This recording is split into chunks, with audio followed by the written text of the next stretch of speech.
রুগী ডাক্তারের কাছে যাওয়া মানে অসুস্থ হয়ে যাওয়া, কারণ কি তাকে বলে আরে আপনার তো এগুলো হয়ে গেছে, এই টেস্ট করান এই টেস্ট করান, ওই ডাক্তারটাই যদি বলে আপনার কিচ্ছু হয় নাই, আমি শিওর ওই রোগী আরো ভালো ফিল করবে। সবচেয়ে বড় ব্যাপার হচ্ছে আসলে ইমিগ্রেশন হচ্ছে আমাদের সবচাইতে একটা বার্ডেন বলতে পারি। মানে যখন ইতালিতে এন্টার করলাম সেই দিন থেকে শুরু করে যে পর্যন্ত ডকুমেন্ট না পাওয়া পর্যন্ত আমাদের কিন্তু একটা টেনশন কাজ করে। ডকুমেন্ট রিনিউ না করতে পারা, পুলিশের হয়রানি, অ্যাপয়েন্টমেন্ট পাচ্ছি না, তারপর হচ্ছে আরো অনেক রকমের ব্যাপার। আসসালামু আলাইকুম ভাইয়া। আসসালামু আলাইকুম জয় ভাইয়া। প্রথমে আমি আসলে আল্লাহর কাছে শুকরিয়া জ্ঞাপন করতে চাইবো যে আলহামদুলিল্লাহ আল্লাহ আমাকে আপনাদের মতো দুজন মানুষের সাথে কাজ করার সুযোগ করে দিছে, যারা আসলে আমাকে এই এত দূরের শহরে আমার ফ্যামিলি থেকে আমি একা থাকতেছি, কিন্তু আমার মনে হইতেছে আমি আমার ফ্যামিলির সাথে থাকি। সবসময় জয় ভাইয়া সবসময় লাইক এদিকে ওদিকে নিয়ে যাওয়া বা এই আড্ডা ওই আড্ডা, আপনার সাথেও তো লাইক যখন কাজ তখন আপনি আমার বস বড় ভাই, কিন্তু যখন আমাদের কাজ নাই তখন আমরা সবাই পুরো ফ্রেন্ডের মতো থাকি, যে ব্যাপারটা আমি খুবই এনজয় করি। আমার মনেই হয় না যে আমি একটা অফিসের মধ্যে কাজ করতেছি। তো আপনাদের কাছ থেকে আমি নিত্যদিন অনেক কিছু শিখতেছি। আমি নিজে রিয়ালাইজ করি যে এই ক্রস পয়েন্টে আসার পর আমার পার্সোনালিটি, আমার কনফিডেন্স সবকিছু কতটা ইমপ্রুভ হয়েছে।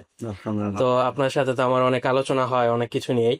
তো আপনার কাছে আজকে আমি যেটা জানতে চাইবো সেটা হলো আমাদের যে প্রফেশনটা কাপ পাচন অথবা ইমিগ্রেশন নিয়ে আমরা তো মেইনলি কাজ করি। আমাদের কাজের মধ্যে তো কাজের প্রেশারটা অনেক বেশি থাকে, লাইক সামনে অনেকগুলো ক্লায়েন্ট। ওই যে এখন আমরা ভার্চুয়াল অফিস করতেছি, ফোনে আমাদের অনেক ভাইয়েরা কল করে, কল না ধরলে তারা আবার রাগ করে, আমরা তাদের রাগ ভাঙানোরও চেষ্টা করি। তো অনেক দিক দিয়ে অনেক ধরনের প্রেশার আসে। তো এতগুলো প্রেশারের মধ্যেও আমার থেকে তো আপনার প্রেশার অবভিয়াসলি অনেক বেশি। তবুও দেখি আপনি আপনার মাথাটা সবসময় কত মানে কুল রাখতে পারেন, যে যদি কোনো একটা হাইপার মোমেন্ট হয় শুধু ওইটুকুতে শেষ হয়ে যায়, পরে আবার নতুন করে আপনি পুরো একটা ঠান্ডা মানুষ হয়ে যান। তো এই যে যে ব্যাপারটা, এই ব্যাপারটা আপনি আসলে কিভাবে করেন বা এই ট্রিকটা কি আসলে? কারণ আমি আমার মাথা ঠান্ডা রাখতে পারি না সবসময়। ধন্যবাদ তোমাকে। প্রথমত যেটা বলবো, আসলে যে কৃতজ্ঞতা নিয়ে শুরু করেছো, যেটা আল্লাহ, এটা সর্বোচ্চ মানে মহান রব্বুল আলামিনের পক্ষ থেকে আসলে আমাদের এই সকল যোগ্যতার বিষয়ে ঘটে বলবো কৃতজ্ঞতা আল্লাহর প্রতি। এই আর আমাদের ভিডিওটা অবশ্যই এখন একটু ভিন্ন, আমরা এভাবে ভিডিও কখনোই করি নাই। হ্যাঁ। যে তিনজন আমরা আজকে, এবং তিনটা সবচেয়ে কমন ফেস আমাদের ভিডিওতে। সো আসলে আজকের আলোচনাটা আসলে এক ধরনের বলবো শেয়ারিং, রাইট? টপিক লেসও বলতে পারি।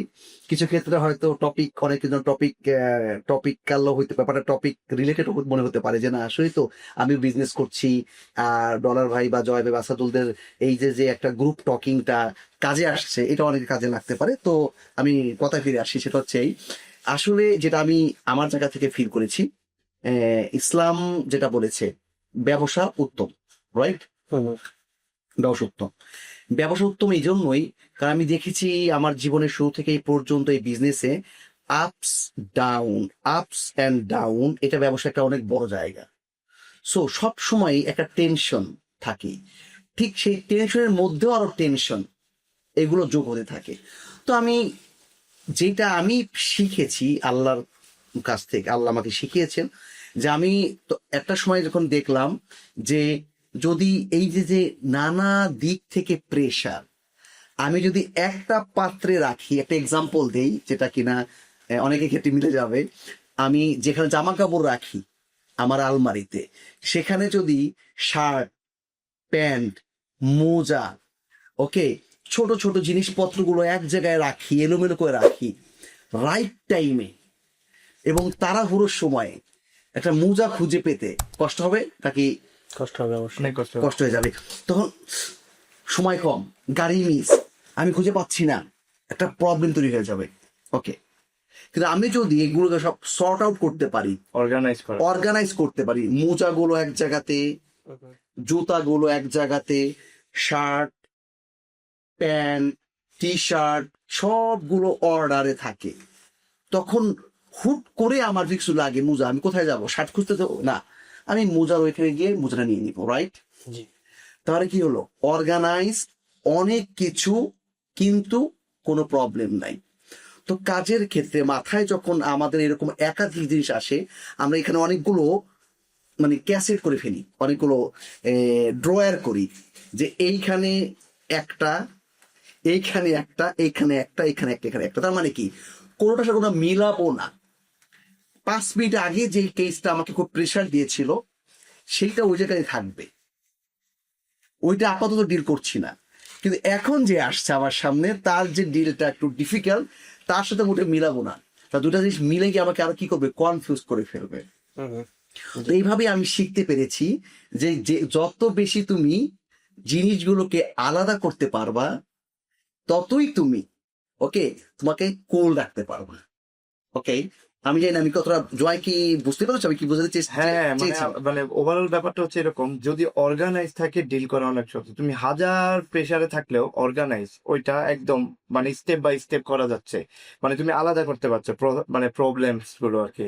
এক একটা প্রবলেমস এর যে মাত্রা ওই অনুযায়ী তুমি সেপারেট করতে আচ্ছা ঠিক আছে ওটা বেশি প্রয়োজন, ওটা এর থেকে একটু কম প্রয়োজন, তারপরে থেকে এইভাবে করে আসলে অর্গানাইজ করা। ভাইয়া যেটা মেন করলো আর কি। আমি আসলে এখানে একটু ইন্টারাপ্ট করি। আমার ক্ষেত্রে যেটা হয়, মানে আমাদের অফিসে সব ধরনের রোগী আসে, রোগী ওয়ার্ডটা ব্যবহার করছে কারণ সবাই তো প্রবলেমস নিয়ে আসে। জি আবার যখন বের হয় আলহামদুলিল্লাহ বলে বের হয়। এখানে আমি পার্থক্যটা বলি, যখন আমাদের কাছে প্রবলেম নিয়ে আসে আমরা যখন চেয়ারে বসি এবং প্রবলেম গুলো শুনি, আমি তাদের প্রবলেম অনুযায়ী ওদেরকে ডিল করি। এমন কেউ যে প্রবলেমটা আমাকে বলতেছে আমি তো জানি আসলে উনি কি বলতে যাচ্ছে, ওনার জন্য এটা প্রবলেম মারাত্মক রকমের, কারণ উনি তো আর আরেকজনের প্রবলেম জানে না। কিন্তু আমি এখানে বসে কিন্তু জানি যে তুমি ভাই জ্বরের রোগ, তোমাকে আমি প্যারাসিটামল দিব, এই রোগের তো অলরেডি হাতের ব্যথা, ওরে আমি অন্য ওষুধ দিব। তার মানে কি আমি কিন্তু অলরেডি প্রবলেমস অনুযায়ী ডিল করতে পারছি। তো আমি স্বাভাবিকভাবে আমি যদি আমার অভিজ্ঞতাটা তাকে শেয়ার করি যে ভাই আপনি এই রোগী একা না, আপনার মতো অনেক মানুষ এই ধরনের রোগে ভুগছে, তবে আপনি এর থেকে ভালো আছেন, তখন ওর ভিতরে একটু সান্ত্বনা, যেটা আমাদের দেশে অনেক অভাব ডাক্তারদের মাঝখানে। ডাক্তার আবার রাগ করে। আমি বলতে চাচ্ছিলাম আমাদের ডাক্তারদের এখানে যেটা হয়, রুগী ডাক্তারের কাছে যাওয়ার মানে অসুস্থ হয়ে যাওয়া, কারণ কি তারকে বলে আরে আপনার তো এগুলো হয়ে গেছে, এই টেস্ট করান এই টেস্ট করান। আল্লাহ মাফ করুক, আমি আসলে ডাক্তারদের প্রফেশন নিয়ে কোনো জাজ করতেছি না, ওনারা ডেফিনেটলি মানুষ মানে সেবায় আছেন। কিন্তু আমি বোঝানোর চেষ্টা করছি ওই ডাক্তারটাই যদি বলে আপনার কিচ্ছু হয় নাই, আমি শিওর ওই রোগী আরো ভালো ফিল করবে। সে যদি মৃত মানে এমন যদি হয় 3 মাস পরে সে মানে মারা যাবে, এই ধরনের কিছু বোঝা যাচ্ছে, আল্লাহ ভালো জানেন। কিন্তু তাকে যদি বলা হয় না আপনি অনেকদিন বাঁচবেন, আমার মনে হয় সে আসলে অনেকদিন বাঁচবে মানসিক ভাবে। এখানে আমি একটু অ্যাড করে দিই, আসলে প্রত্যেকটা ম্যাটেরিয়াল ইস্যুতে সাইকোলজিক্যাল ইস্যুটাকে টানতে হয়। ওকে, তাকে প্রথমত যেটা করতে হয় তাকে মেন্টালি এটুকু বোঝাতে হয় কিছুই হয়নি, আর আপনি যেখানে এসছেন আশা করছি এই জায়গাটাতে আপনি সমাধান পাবেন। সবচেয়ে বড় ব্যাপার হচ্ছে, সরি ভাই আমি আপনাকে ইন্টারাপ্ট করছি আবারও, সবচেয়ে বড় ব্যাপার হচ্ছে আসলে ইমিগ্রেশন হচ্ছে আমাদের সবচাইতে একটা বার্ডেন বলতে পারি। মানে যখন ইতালিতে এন্টার করলাম সেই দিন থেকে শুরু করে যে পর্যন্ত ডকুমেন্ট না পাওয়া পর্যন্ত আমাদের কিন্তু একটা টেনশন কাজ করে। ডকুমেন্ট রিনিউ না করতে পারা, পুলিশের হয়রানি, অ্যাপয়েন্টমেন্ট পাচ্ছি না, তারপরে হচ্ছে আরো অনেক রকমের ব্যাপার। তো এই যে মানুষগুলো যখন যে সমস্যাগুলো নিয়ে আসে আমাদের কাছে, অনেক আশা নিয়ে আসে, অনেক দূর থেকে আসে, কাজের ধরো কাজটা লাগবে তোমার 30 মিনিট, সে 3-4 ঘন্টা ট্রাভেল করে আসতেছে, আলহামদুলিল্লাহ আমাদের কাছে একটা বিশ্বাস নেই, কারণ এখানে আসার পর হয়তো হাসি মুখে ফেরত যেতে পারবে। এই যে আশা, এই আশাটা তখনই আসলে পূর্ণ হয় যখন আমাদের কাছে 5 মিনিট কথা বলে। তুমি শোনো অনেক সময় ফোন করে যে ভাই আপনাদের সাথে ফোন কলে যতটুকু আশ্বস্ত পাইলাম আমার মনে হয় আমি আরো ভালো থাকতে পারবো। এখন তো অনেকে দূরে থেকে আমাদের ভার্চুয়াল অফিসের মাধ্যমে অনেকে সাপোর্ট পাচ্ছে। তো আলহামদুলিল্লাহ এই যে সমাধানগুলো, এই যে মানুষের সাথে একটু কথা বলতে পারা বা মানুষকে একটু আশ্বস্ত করা, ভাই কিচ্ছু হবে না, আপনার পাশে আমরা আছি, এরকম একটা ব্যাপার, এই ধরনের সান্ত্বনা মানুষকে অনেক বড় সাপোর্ট দেয়, মেন্টাল সাপোর্ট যেটাকে আমরা বলি আর কি। তার মানে তোমার কথায় ফিরে আসি বা তোমার কাছে ফিরে যাবো যে আসলে এই সেক্টরটাতে ওই সাইকোলজিক্যালি মানুষকে স্টেবল রাখাটা খুব ইম্পর্টেন্ট। এবং এইটা যদি আমি বুঝে যাই তখন আমাকে তো আর আনস্টেবল করতে পারি না বিহেভিয়ার দিয়ে। তো যতই প্রবলেম হোক আমি জানি তিনি আনস্টেবল, তো তার বিহেভিয়ারে একটু স্বাভাবিক থাকতে পারে। আমি তো স্টেবল কারণ আমি জানি সে কি প্রবলেম নিয়ে আসছে। তো প্রথমেই তাকে ওইভাবে কনভিন্স করার চেষ্টা করি যে না, তিনি আগে মেন্টালি একটু হ্যাপি হোক, দেন আমি ডোজ প্রয়োজনে বাড়াবো বা কমাবো, কিন্তু তাকে আগে হ্যাপি করে নেই। এই কারণেই কিন্তু আসলে আমরা অলরেডি অভ্যস্ত হওয়ার কারণে এই যে টেম্পারমেন্টের যে আপস এন্ড ডাউনে এখন অনেকটা স্টেবল হয়ে গিয়েছে আমরা। আমি এখানে একটু ইন্টারাপ্ট করি আসাদুল, হয়তো এখানে এটা বলা ভালো হবে। সবচেয়ে বড় কথা হচ্ছে বিনয়ী হওয়া সরি বলতে পারা। কারণ আমাদের মধ্যে সবচেয়ে বড় যে জিনিসটা কাজ করে, যেটার কারণে অনেকে আজকাল ভিডিও বানায়, অনেকে বিভিন্ন রকম নাম দেয় আমাদেরকে, আমি সঙ্গত কারণের নামগুলো বলছি না, মানে আমাদেরকে কাপ পার্টনার তোর ব্যবসাগুলোকে বা লোক যে যারা সার্ভিস দেই আমরা তাদেরকে বিভিন্ন নামে ডাকা হয়, যেটা লোকমহলে অনেক প্রচলিত।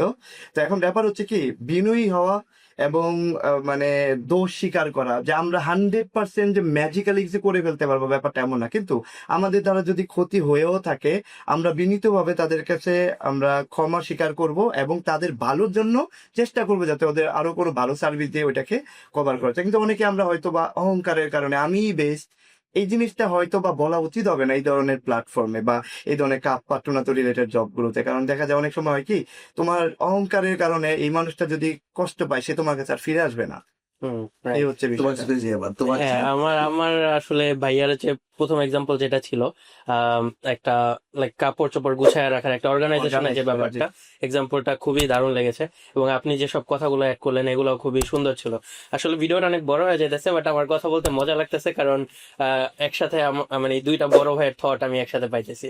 তো এইখানে ভাইয়ার যে কথাগুলো বললো, এটা পাশাপাশি আমি আরেকটা জিনিস আপনার স্পেসিফিক্যালি এই জিনিসটা আপনার মধ্যে খেয়াল করি, ভাইয়ার মধ্যেও এটা আছে। সেটা হলো যে আম, যে অফিস টাইম, আমাদের একটা অফিস টাইম আছে, আমাদের একটা পাউজার টাইম আছে, আমরা অফিস শেষ করি কখন সেটার একটা টাইম আছে। কিন্তু আপনি যে ক্লায়েন্টদেরকে রেসপন্স করেন, আমি খেয়াল করছি সেটার কোনো নির্দিষ্ট টাইম নাই। আপনি পাউজার মধ্যে কল ধরতেছেন, সবার সমস্যা শুনতেছেন, সমাধান করতেছেন, পাউজার পরে আপনাকে কল দিতেছে, আপনি সমাধান করতেছেন। কিন্তু আমার আসলে মানে জিনিসটা আমি এখনো নিজের মধ্যে নিতে পারি নাই, যে আমার তো একটা নির্দিষ্ট নিজের টাইম দরকার, আমি তো নিজে খাবো, আমি তো নিজে বাসায় যে একটু রেস্ট নিব। তো এই জিনিসটা আপনার মধ্যে আমি পাই না। তো আপনার এই যে ক্লায়েন্টদের জন্য এত রেসপন্সিভ হওয়া, এই ব্যাপারটা মানে কি কারণে আসে আপনার মধ্যে? তুমি যদি তোমার বস হও তাইলে এটা করতেই হবে। মানে ব্যাপারটা এরকম, ধরো ভাইয়া যদি আমাকে বলে দেয় যে এটা তোমার সেকশন, আমার এটা নিয়ে মাথা ব্যথার দরকার নেই, তার মানে কি ভাইয়া ইনডাইরেক্টলি বুঝাই দিচ্ছে যে এই ডিলসটা বা এই ডিলগুলো তোমার করতে হবে। এখন আমি যদি ইমিগ্রেশন নিয়ে কথা বলি, ওই লোকটা যদি সত্যিকার অর্থে আমাকে রিচ করার দরকার হয়, ওর যদি সোমবার অ্যাপয়েন্টমেন্ট হয়, আমি যদি কোনো কারণে ওকে মানে কোনো না কোনো ভাবে সাপোর্ট না দিতে পারি, সে কিন্তু আমার থেকে যেটা এক্সপেক্ট করতেছে সেটা কিন্তু সে পাচ্ছে না। তার মানে অবশ্যই সোমবারের জন্য সে নার্ভাস। তার মানে হচ্ছে আমার ক্ষেত্রে যেটা হয় যে আমি চেষ্টা করি, তারপরে কিন্তু মানুষের আসলে কমপ্লেইন্স থাকবে যে আমরা ফোন ধরি না ইত্যাদি, কারণ দিন শেষে কিন্তু আমরাও মানুষ, আমরা চেষ্টা করি। কিন্তু ওই যে তুমি যেটা বললে আর কি, তোমাকে ধন্যবাদ। আমাদের আসলে কোনো ফিক্সড টাইমিং নাই যে কমিউনিকেশনের জন্য, তা আমরা আসলে আমাদের জায়গা থেকে সর্বোচ্চটা চেষ্টা তারপরে করি। এখানে আমি একটু অ্যাড করি একটা, যেখানে এই যে তোমার এই প্রশ্ন যখনই করেছো, ইমিডিয়েটলি যারা ভিডিওটা দেখছে তাদের মধ্যে অনেকেই বলছে মিথ্যা কথা কয়, ফোন ধরে না, ফোন ধরে ফোন ধরে না। হ্যাঁ, অ্যাকচুয়ালি এখানে ক্লায়েন্টদেরও না একটা মাইন্ড গেম খেলতে হয় আমাদের সাথে, মাইন্ড গেম। আমি একটা এক্সাম্পল দেই, ভাইয়ের নাম ছিল সাদ্দাম, মানে মাইন্ড গেম খেলার কথাটা বলছি। তো হয়তো ভিডিও দেখতে পারে, ওর বাড়ি মাদারীপুরের ছেলে মেবি। তো আমি তখন ইমিগ্রেশন নিয়ে কাজ করি, 2019 বা 20-এর কথা বলছি, হ্যাঁ আমি এখনো ভুলি নাই, তাহলে বুঝে গেছো বিষয়টা। যে অবশ্যই। ওকে, তো আমি কোনো কারণে ওর ভ্যানেসিয়ার যে উদিয়েন্সার ডেট চেঞ্জ হয়েছে বলতে ভুলে গেছি। ভালেন্তিনা তখন অ্যাডভোকেট আমাদের, হ্যাঁ। তো ও ট্রেনে উঠে আমাকে ফোন দিছে, বা আমি তখন ইমিডিয়েটলি ধরছি, তা আমি জানি ওরা আজকে উদিয়েন্সা, মনেও পড়ে গেছে ওর ডেট আবার চেঞ্জ করার কথা ছিল। তো ফোন দিয়েছে, ভাই আমি ক্ষমা চাই, আসলে আপনাকে বলতে পারিনি যে আপনার ডেটটা চেঞ্জ হয়েছে। তখন রিপ্লাই করলো এভাবে, ভাই কোনো প্রবলেম নেই, অনেক কাজ থাকে আপনার আমি জানি, সো এরকম ভুল হওয়াটা স্বাভাবিক। ওই কথা বইলে আমার কারি খাওয়াই দিছে। তো আমি বলছি আমি সারা জীবন কৃতজ্ঞ হয়ে গেলাম আপনার প্রতি, সারা জীবন কৃতজ্ঞ, দেখা হইলে বলে মনে আছে, বলবো না কোনোদিনও। তার মানে কি, ক্লায়েন্ট যদি মাইন্ড গেম খেলতে পারে আমাদের সাথে, যে না আমি সবসময় তার কাছে কাজই চাই না, মাঝে মাঝে তারও আবেগ বুঝি। এই যে জয় ভাইয়ের একটা মানুষ, তারও ব্যস্ততা আছে, So আমি ফোনটা দিয়ে সরি ভাই ডিস্টার্ব করছি না তো।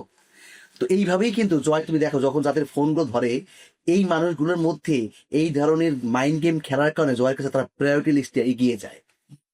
কারণ আমরা কিন্তু সত্যি সত্যি সব ফোন ধরতে পারি না, এটা ক্ষমা চেয়ে নিচ্ছি ভাই, এবার ক্ষমা চেয়ে নিচ্ছি, আমরা সব ফোন ধরতে চাইও না। কিন্তু কিছু ফোন আমাদেরকে বাধ্য করে, ধরবি না কততে। তো ওই যে বললা যে আমরা এই রাত 10টায় যে ফোন ধরি, এই ফোনটা ওই মানুষগুলোর ফোন যারা আমাদেরকেও বুঝে। সো আমরা যদি এরকমটা করতে পারি, ক্লায়েন্টরা যদিও বুঝে গেল ট্রিকটা দেখেই, যে আমাদেরকেও জয় করা দরকার হয় অনেক সময়।